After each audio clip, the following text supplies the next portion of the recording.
Hey everybody, and welcome to another review on my channel, and today we're going to be taking a look at the LEGO Star Wars Phantom Menace Brickheadz set. This set comes with a total of 732 pieces, 6 brickheads, and is recommended for ages 10 and up.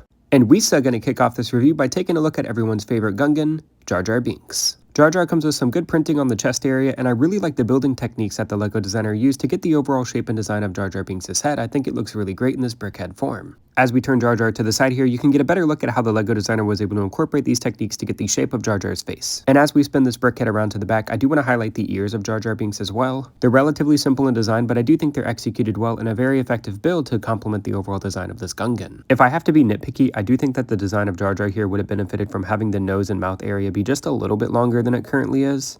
But again, I'm perfectly fine with the design of this brickhead, and I think it's executed well, and props to the LEGO designer for pulling off this amazing Star Wars character. Be sure to let me know what you think of this brickhead in the comments below. The next brickhead we're going to be taking a look at is young Anakin Skywalker. And there are some things that I like about this brickhead and some things that I don't. I do find the character's chest area to be just a little too plain looking. I think they should have used a variety of color or have a print for some detail there. I do like the overall looking design of Anakin's pod racer helmet. I think it does a good job with the overall shaping and color, and it complements the design of Anakin well. However, I do wish that there was some detail on the circular dish pieces found on each side of the helmet, as I feel like they're just a little bit too plain looking when you're looking at the base material.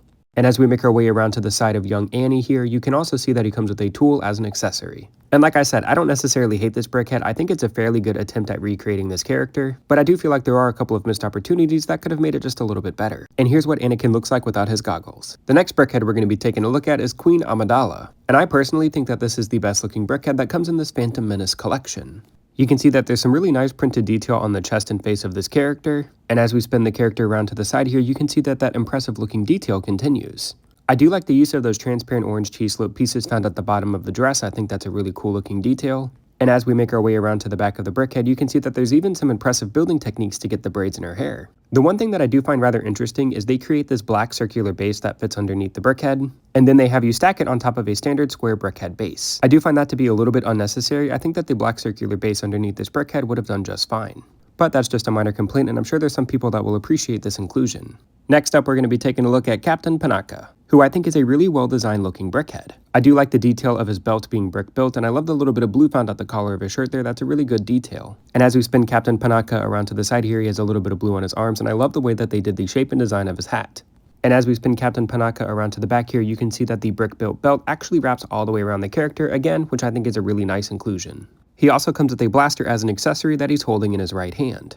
And overall, this is a darn near perfect brickhead in my opinion. There's not really anything I would change about this character, and I think LEGO did a very good job executing his design in brick-built form. The next brickhead we're going to be taking a look at is Qui-Gon Jinn, who I think is a rather fair attempt at creating this character in brickhead form. I do find his face to be a little bit awkward looking. The brown piece underneath his eyes looks more like a mouth to me than his beard. But other than that, I do feel like this brickhead is fairly well done. As we turn Qui-Gon to the side here, you can see some of the building techniques they use to get the overall shape of his hair. And one of the details that I do appreciate about Qui-Gon here is that dark ingot piece they use to represent his hair tie. And while I do think that this is a relatively fair brickhead in design, I have to say that this is probably my least favorite out of this Phantom Menace collection. And as we continue to spin Qui-Gon Jinn around, you can see that he comes with his green lightsaber as an accessory, and as we make our way back to the front of the brickhead, you can see that he comes with a fairly detailed chest print as well.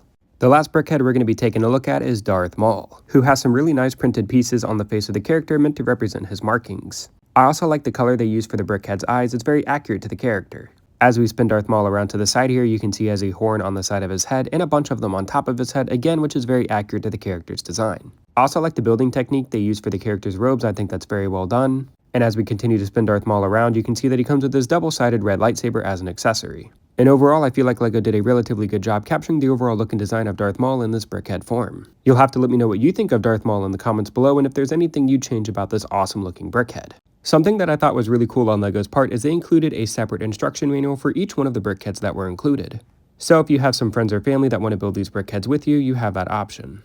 The LEGO Star Wars Phantom Menace Brickhead Collection retails for $55. And typically brickheads retail for $10, and you get 5 full brickheads and then half of a brickhead if you include young Anakin Skywalker. So $55 I feel like is a relatively fair price point for this set. If you're a fan of LEGO Star Wars and brickheads, I think this is a must-have to add to your collection. Thanks for watching, and be sure to like the video and subscribe for more brick-built reviews.